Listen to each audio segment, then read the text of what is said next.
Striker muda keturunan solusi taktik STY, ex-Brazil U20 dituntut jalani naturalisasi ujian lini belakang skuad Garuda jelang ronde 3 kualifikasi Piala Dunia. Simak informasi selengkapnya sebagai berikut.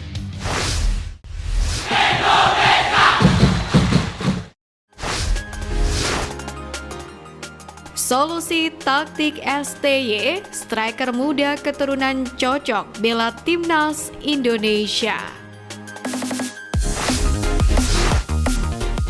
Kesulitan lini depan timnas Indonesia untuk mencetak gol sebenarnya sudah terlihat lama, termasuk dalam pertandingan melawan Irak dan Filipina pada laga grup F putaran kedua kualifikasi Piala Dunia 2026 zona Asia di SUGBK pada 6 dan 11 Juni lalu. Terkini, akhirnya ada pemain keturunan berposisi striker yang namanya mengorbit di kalangan warganet.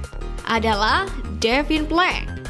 Dia ialah pemain berusia 23 tahun yang bermain untuk klub kasta kedua Liga Belanda Excelsior. Plank bergabung di klub ini sejak 1 Juli 2020 dan memiliki kontrak hingga 2025. Plank mengawali karirnya di klub Zwolle pada 2016 lalu. Ia cukup lama bermain di sana dan baru pindah ke Excelsior pada 2018. Menariknya, Plank tak hanya bisa dimainkan sebagai striker, namun juga bisa diplot sebagai gelandang serang. Akun Instagram Indoblood Talent menyebutkan bahwa darah Indonesia didapat Plank dari garis ibunya, di mana kakek Plank dari pihak ibu merupakan orang asli Indonesia. Sebagai pemain muda, Plank memiliki skill yang terbilang sangat bagus sebagai seorang pemain depan.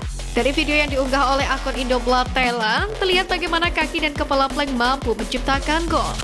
Dari catatan transfer market, Plank mencetak 2 gol saat menjadi gelandang serang dan 1 gol saat jadi striker. Selain itu, saat ditempatkan sebagai gelandang jangkar, Plank mampu mencetak 2 assist. Sebelumnya, nama Ole Romeni pun juga jadi buah bibir. Dia juga disebut-sebut akan segera bergabung bersama timnas Indonesia melalui proses naturalisasi. Bahkan secara terbuka, Ole Romeni sudah mengaku bahwa sempat dihubungi oleh PSSI untuk membela timnas merah putih. Pelatih timnas Indonesia sendiri memang tidak menutup pintu bagi pemain-pemain keturunan untuk membela skuad Garuda. Terlebih putaran ketiga kualifikasi Piala Dunia 2026 zona Asia sangatlah berat.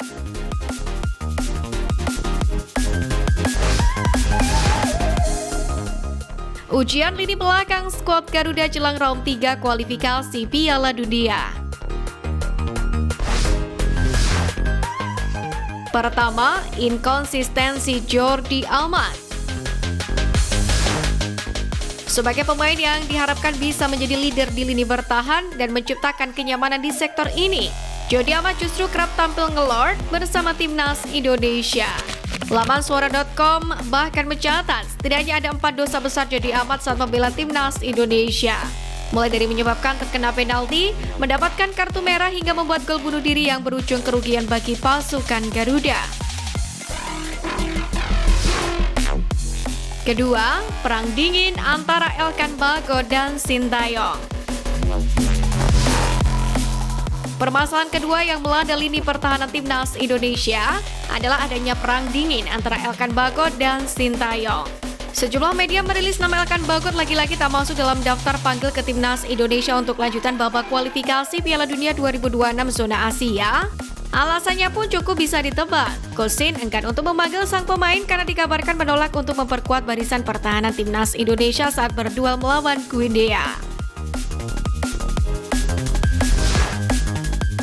Ketiga, kisruh rumah tangga Pratama Arhan. Teranyar permasalahan non-teknis juga menggelayuti lini pertahanan timnas Indonesia. Kali ini menimpa pemain belakang bertipe agresif milik timnas, Pratama Arhan. Dilansir dari sejumlah media, mantan pemain Tokyo Verde tersebut dikabarkan tengah mendapatkan ujian dalam bangunan mahligai rumah tangganya bersama sang istri Aziza Salsa. Bahkan, dari sejumlah media menuliskan permasalahan yang dihadapi oleh Arhan ini berpotensi membuat sang pemain depresi serta mengganggu performanya di lapangan. Tentu kita berharap masalah-masalah yang kini tengah menimpa lini belakang timnas Indonesia segera berakhir dan membuat mereka kembali perform dalam mode terbaiknya. Karena kita tahu di putaran ketiga, lawan-lawan yang dihadapi oleh pasukan Garuda memiliki level permainan yang jauh lebih tinggi daripada lawan-lawan sebelumnya.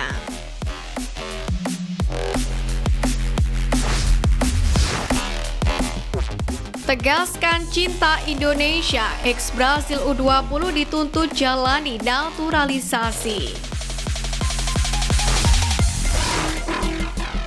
Ex-timnas Brasil U20 yang saat ini berkarir sebagai penyerang Persib Bandung, Ciro Alves memiliki rencana untuk pensiun di Indonesia. Ciro Alves sendiri jadi salah satu pemain yang sudah berkarir cukup lama di tanah air.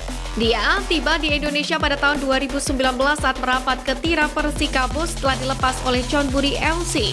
Selanjutnya tim tersebut berubah menjadi Persikabo 1973 dan akhirnya pindah ke Persib sejak 2022.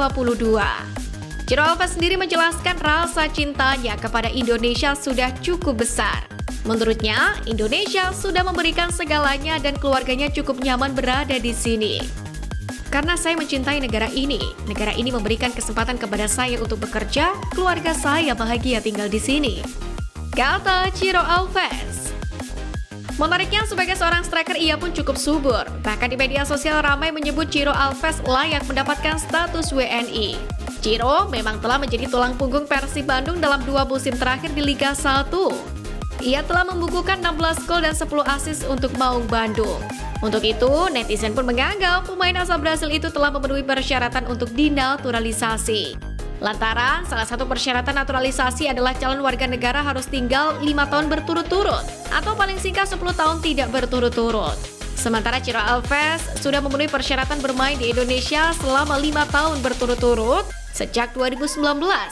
Hanya saja memang masih harus dipastikan ia tidak kembali ke kampung halamannya selama masa naturalisasi. Di sisi lain, Ciro diprediksi sulit untuk menjalani alih warga negara untuk bisa membela timnas Indonesia.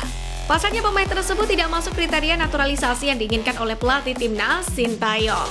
Apalagi ST juga selalu menyodorkan pemain yang punya darah keturunan asli Indonesia. Meski demikian, saat sudah pensiun nanti, Ciro hanya ingin istirahat dari dunia sepak bola.